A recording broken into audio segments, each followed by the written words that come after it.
Imagine waking up one morning to find that your money doesn't go as far as it used to.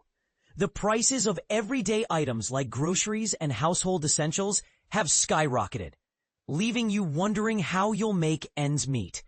This is the harsh reality that many Americans have been facing lately, with food prices rising by a staggering 30% over the past 5 years. The numbers are daunting. And it's no wonder that people are taking to social media platforms like TikTok to share their shock and frustration at the soaring costs of even basic items like a box of Cinnamon Toast Crunch, which now costs a whopping $8. But here's the thing. Despite the fact that the rate of inflation has slowed down significantly over the past 2 years, our collective anxiety about the economy hasn't dissipated.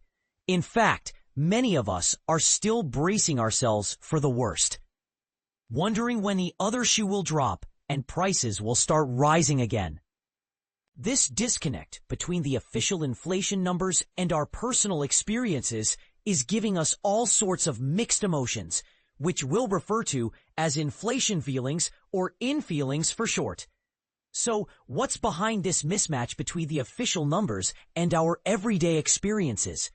To get to the bottom of this, we spoke with economists who have dedicated their careers to studying how people like us perceive and respond to inflation. One of the key insights they shared is that our personal inflation calculators are often at odds with the official ones.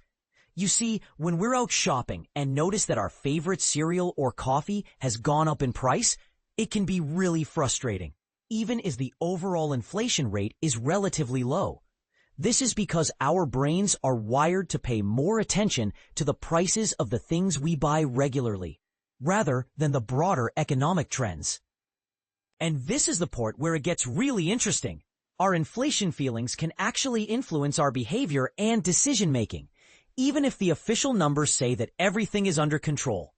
For instance, if we're worried that prices will rise again in the future, we might start cutting back on non-essential spending or looking for ways to save money, even if it means sacrificing some of our favorite activities or hobbies.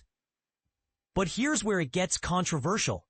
Some economists argue that our inflation feelings can actually become a self-fulfilling prophecy, where our collective anxiety about the economy drives us to make decisions that ultimately contribute to higher prices and slower economic growth.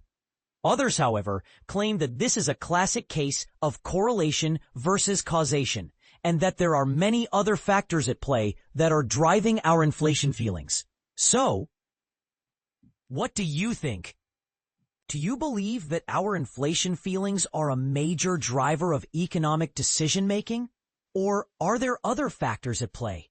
Share your thoughts in the comments below. And if you're interested in learning more about the psychology of inflation and how it affects our everyday lives, be sure to check out our latest podcast episode, where we dive deeper into the world of inflation feelings and explore what it means for our wallets and our well-being. You can listen for free on Apple Podcasts, Spotify, or wherever you get your podcasts. Plus, if you're a fan of our show, be sure to subscribe to Planet Money Plus for bonus episodes, sponsor-free listening, and exclusive content, including our summer school episodes, which are available 1 week early to subscribers.